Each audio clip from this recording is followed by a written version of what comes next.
The next one you're going to see is my wife Donna and our daughter Mackenzie. She's 5 years old, just got hurt recently. If you're at work and your spouse is at home, obviously making sure that your spouse, significant other, can do these sorts of minor investigations, using these cuts, bruises, bumps, and scrapes as learning opportunities. You probably notice that she doesn't have a clipboard, she doesn't have the forms filled out in triplicate and all the rest of that sort of stuff. Just a little card, and she's going to try to get this little girl to think a bit more about what she could do in the future. That's all we're trying to do. Okay, Mackenzie, tell me what happened to your wrist. What I was doing was I was walking by the shore and I tripped and my hand fell on barnacles, and when I was pulling it back, my hand back to get up, it made the scrape, and I had to put some polysporin on, and Topaz put the bandage on. So she's just out walking by the river, typical little kid looking around. Trips on something that's a little uneven, falls down, but what she falls on is sharp.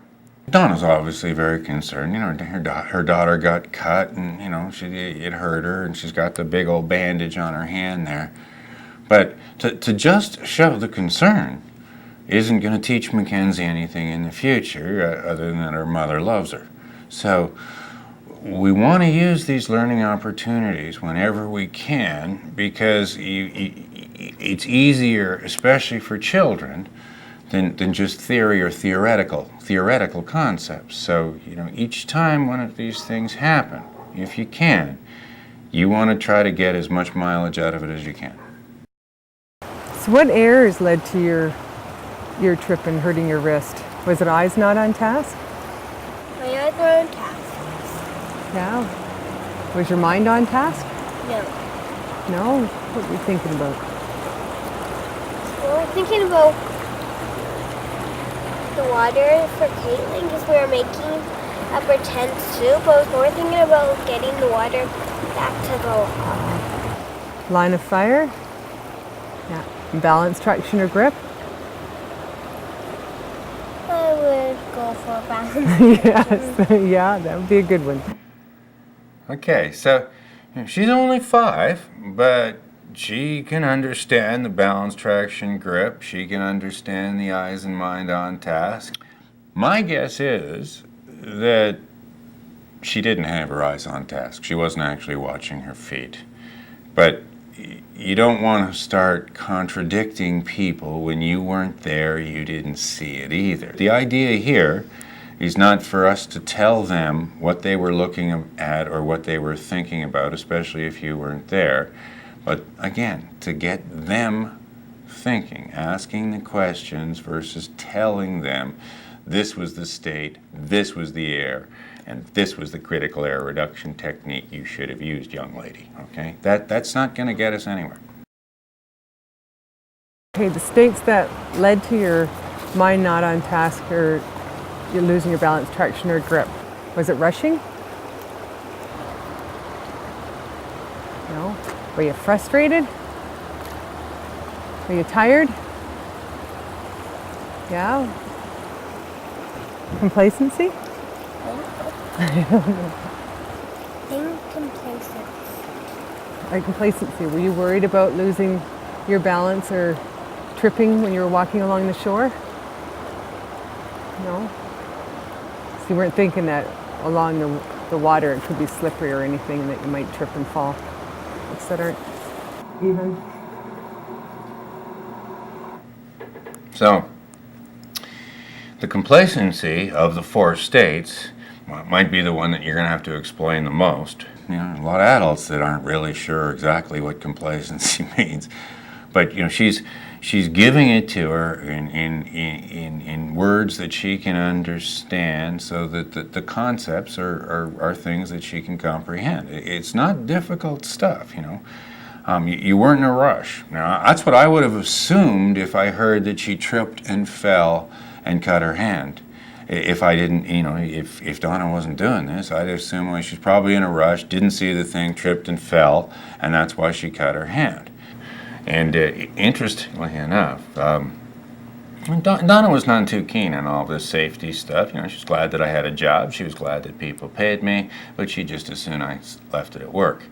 I don't know how much industrial safety, what you've learned in terms of safety from work that you've brought home with you. But when it comes to the kids, obviously she's very concerned, and she wants to try to do whatever she can to make sure her kids don't get hurt.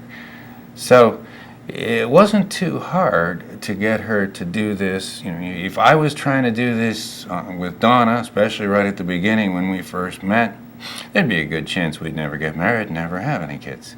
But with the kids, you're probably going to find that your spouse is very willing to try to do more than just say be careful, and you got to try to be more careful, or you weren't careful enough. You got to try to pay more attention. We all know that that's pretty ineffective, and we don't want them to get hurt. So we've got to teach them how to get the states, get the errors, and how to get to the critical error reduction techniques so that the kids can learn. And what critical error reduction techniques can we use? Next time that you are walking along the shore, will you self-trigger on the state? That's when you're tired, that you think about when you're tired, that can lead to eyes not on task, mind not on task, losing your balance, traction, or grip. And you analyze what happened this time to prevent it from happening again.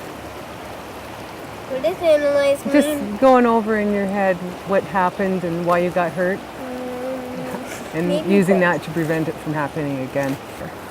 And then you can watch others to see what they do, and also work on your habits so that when you're around the water and you know it's slippery, that you can keep your eyes on task and your mind on task so that it won't happen again. Yeah? Next time I'm walking along the shore, I'll be looking where I'm going, and I'll have my mind on task, my eyes on task, and look at rocks if they're sticking out, and not do what I did last time. Good, because I don't want you getting hurt anymore. That looks really painful. And now, if she hadn't have done this, if she had just say, well, you're going to have to try to be more careful next time, didn't get into the conversation with her, hopefully you can all see that this getting to talk about this much, getting them to think about this much is going to do a lot more to help in the future than just well, try to be more careful next time when you're walking by the shore. Even if all of the concepts and all of the techniques aren't as easily understandable, it still gives you a vehicle for being able to get into a more in-depth conversation. That alone will probably do more to prevent something like this from happening again than just be careful, or try to be more careful, or try to pay more attention, or the kind of things that our parents told us.